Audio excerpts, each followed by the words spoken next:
Hi guys, Bran here.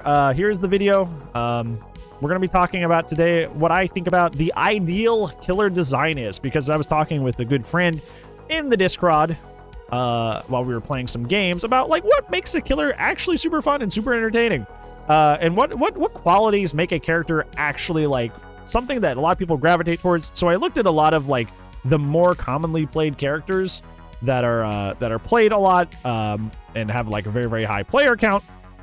And typically the characters I kind of see are like Huntress, Wesker, Blight. Now all these characters are at least A tier, so there's a level of they have to be good, right? that gravitates a lot of people to playing. But I don't even think they have to necessarily be good to be an ideal killer design. I think there's actually something deeper happening here with especially like the three characters that I mentioned that make them kind of the ideal killer's design in terms of like what brings people back to them over and over and over again. And let's talk about it. So what brings people back to these kind of characters? I think that the things that make these characters really, really loved and really, really commonly played by most of the community is that they have a very, very low skill floor, but a very, very high skill ceiling. So if you've never heard this terminology before, high skill ceiling means that they are hard to master, meaning that if you want to get the most potential, you want to be doing very, very crazy techs and very, very strong plays. It's going to take you a long time to learn this character, and it's going to not come to you for a long time, actually, for a long time. I was going to, maybe say something lower, but it will take you a lot of time to get used to this character and to be able to do some of the crazier stuff that they are capable of doing. But on the flip side, there is the low skill floor. A low skill floor constitutes that the character is not hard to get into, and even if you're not necessarily using their power in the most efficient way, you are still going to be able to use it for some sort of utility or still be able to win some of your matches without even knowing how to use their power extremely properly.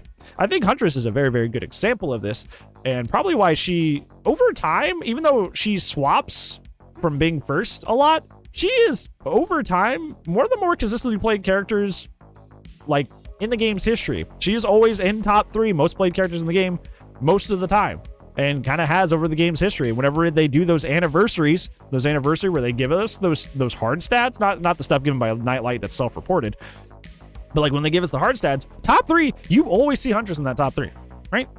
I think you always see Huntress in that top 3. Huntress is very, very, very, very highly played by the community, and it's because you don't necessarily need to be Ralph or be Coconut or be Umbra or be anybody who's like, or be Moody or be anybody who's like really good at Huntress. You just gotta like start throwing hatchets, and sometimes they'll hit and sometimes they won't. But you can still just like run up and M1 them. Yeah, you're 110, so it might take you a little bit longer, but you can totally still play the game like an M1 killer, just slightly less efficiently. And if you throw hatchets, it might take you 1 out of 5 hatchets to actually hit somebody. But that's better than not having a power, period, right? So you don't especially, and this is, by the way, somebody's gonna be timing down in comments. Well, I play at the highest MMR. That's not realistic. Well, you're not at the low skill floor if you're playing at the highest MMR, okay, buddy? Like, we're talking about like the general population of DBD, not the people who play all the time, okay? If you don't play all the time, or you're just more of a casual player, you can win matches just by playing Huntress by, M1ing a lot and just going for hatchets that you can hit. That, like, if somebody gets into a locked animation with a pallet or going through a window or something like that. So she has a low skill floor because you can do that. You can M1 a lot, but also throw hatchets sometimes, and you will be mostly fine until your MMR gets a little too high. She has a low skill floor, meaning that she's very, very easy to get into, and you don't really need to master her to get a lot of results, at least not at first. But Huntress has a very, very high skill ceiling, because like the players that I mentioned earlier, there's some very fantastical and crazy things you can do with this character. There's cross map snipes, there's all sorts of mind games. If you ever want to watch a Coconut video, like Coconut RTS, the way he like zips around and does spins and pirouettes to try and like confuse the survivors while it loops, it's like, whew, that sort of stuff is something else. For me, the thing I like a lot is going for lob shots and fully wound up shots. So at fully wound up shots, they're max speed, but they take a while to charge. But lob shots are you throwing them literally immediately and using the arc, going up and over things to hit people. There's a lot of depth to this character. Even though she's incredibly easy to get into, she's incredibly hard to master. So even though, basically, like I said earlier, one of the most commonly played characters in the game, and there's so many Huntress players out there, there are not a lot who are actually really good at the character. There's very few who are actually like really, really good and like really have mastered and know this character inside and out. Besides like the kind of people that I mentioned earlier. But the fact that like one day, if you try hard enough, you invest enough time, and you actually get passionate about the game, and you get passionate about these kind of characters, you can hit that threshold. You can become a Ralph, a Moody, a Coco. Like you could get to that point eventually if you cared enough.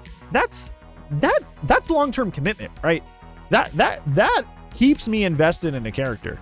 That is a very, very enticing thing, that like all this time you spend in this character will eventually lead somewhere. And the Blight community, as sweaty as they are, perfect example of that.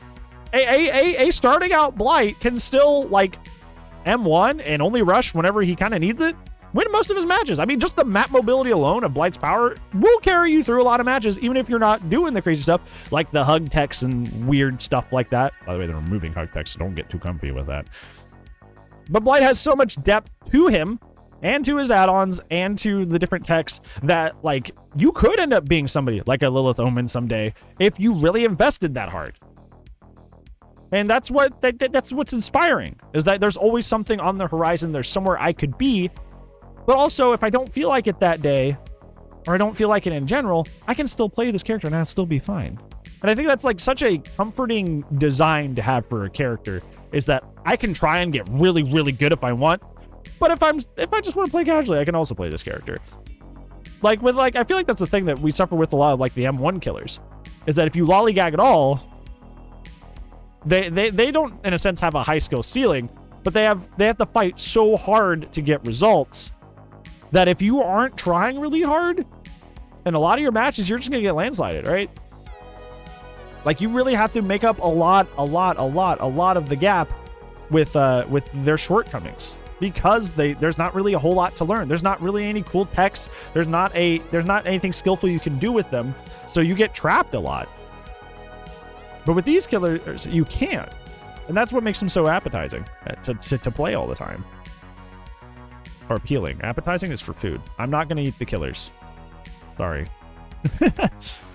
Yeah. Do you think this is the ideal killer design, or do you think there's a different kind of ideal killer design that makes a killer a quote-unquote a perfect killer? Let me know down in the comments below. But that's going to be it for today's video, friends. Thank you so much for watching. I appreciate you so much. But I will see you tomorrow in tomorrow's video, because I do upload daily. But if I do not see you there, I will see you tomorrow. I said that already. See you when I see you is the line. Did I mess up my own catchphrase? Oh, God. I'm slipping. Anyways, goodbye.